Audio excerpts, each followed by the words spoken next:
Good morning, I'm Sarah, the Real Simple Mama. We're out here on this summer morning in Jurasschic Park, and we're going to do a video for you talking about how to bathe your chicken and a couple of different reasons why you may need to.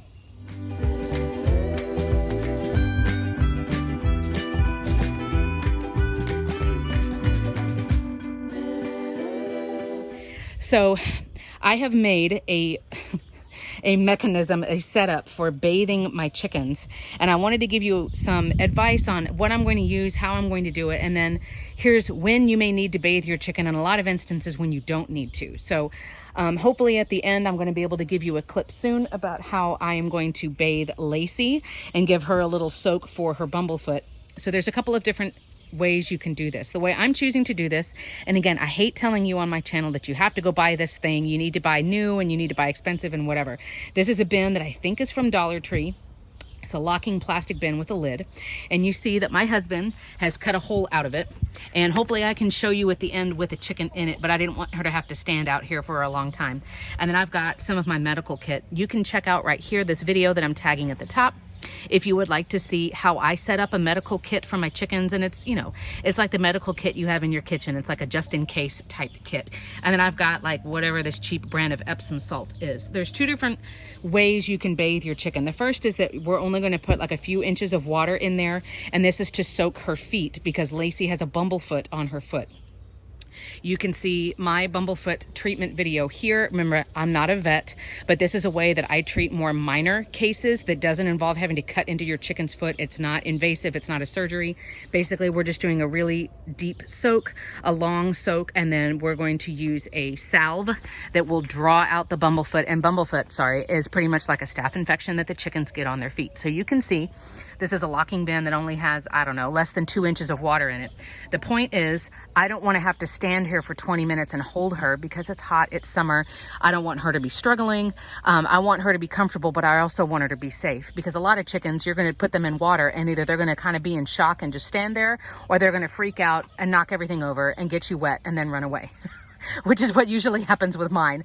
My chickens are pretty chill, but they do not like being put in water. So cut a hole in the lid that's big enough for the chicken's head and neck to get through. She will stand. She will not be able to fly and get out, and my hands will be free to, you know, prep the medical stuff or just keep an eye on her or do something else. So I'm hoping that I'll have a clip here at the end where I can show you what it looks like. This bin is, I'll put the dimensions of the bin down in the video description. I have tried to buy a couple of other like dollar store bins and they were too small. The bin itself needs to be big enough for your whole chicken to fit in there. So the first instance and when you may need to bathe a chicken is, I guess it's technically not a bath, it's more like a pedicure, where you're going to let them soak with warm water and Epsom salt. The final note I'll give on bumblefoot is that I don't measure the Epsom salt. Of course, you want one that doesn't have like essential oils or scents or anything else weird in it. It's just the plain cheap Epsom salt. The other instance and when you may need to bathe a chicken, there's a couple. I'll say, first of all, I personally don't choose to bathe my chickens because of cosmetics. If they get dirty, I mean, they're outside animals. I don't show my chickens. They're just pets. So I don't care if they get a little bit dirty. Certainly if they've got droppings on them, like they get you know, their backside, their behind, the feathers underneath their vent. Either if you've been dealing with vent gleat in a hen, which is basically like a yeast infection, or, you know, I have some big bottomed girls. I trim those back feathers, the feathers underneath their vent, the fluff, because they get themselves, you know, they mess themselves. You can see that video here on ways that you can clean them. So you can do it just to clean up your chicken. And again, usually it's their backside, they've got droppings on them. The other instance would be if you've got a chicken who has had an injury, they've gotten attacked, and they are, you know, they have an open wound. You can bathe your chicken for that. I personally don't. You can see, unfortunately, I've had one chicken attacked before, and that's one reason why I have a medical kit. But they have things like Blue Coat for an injury. I personally use Vetericin.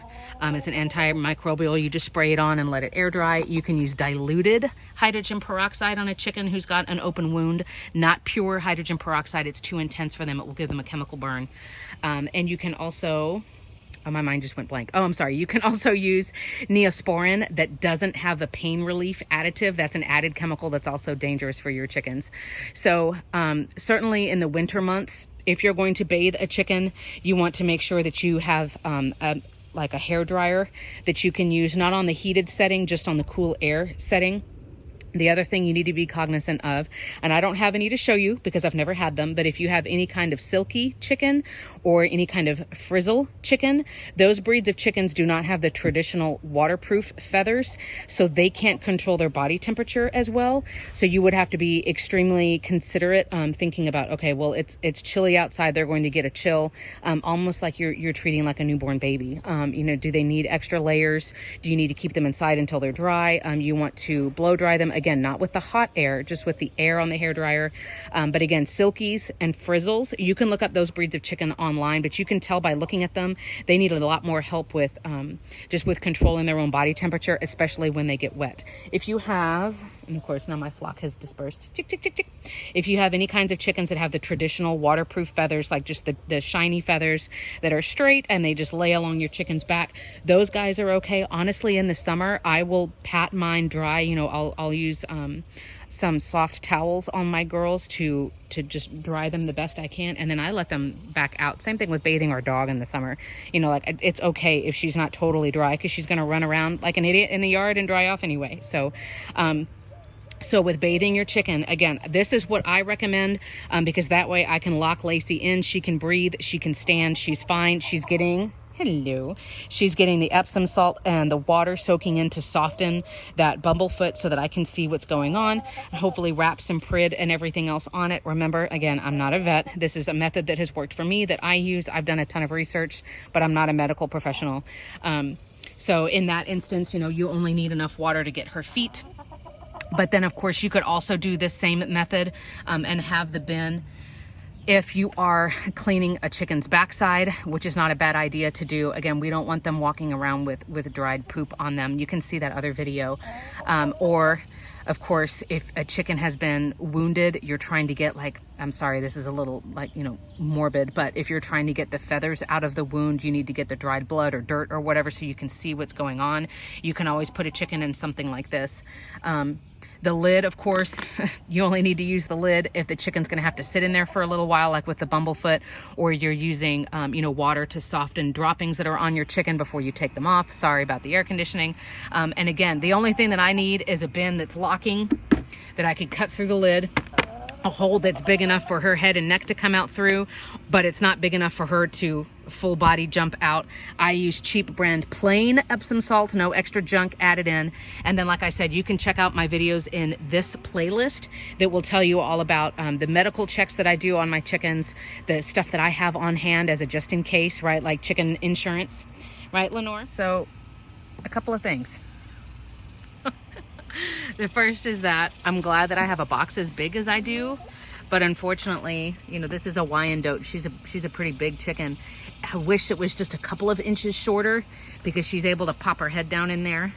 I poured the Epsom salt after I had got Lacey locked in there.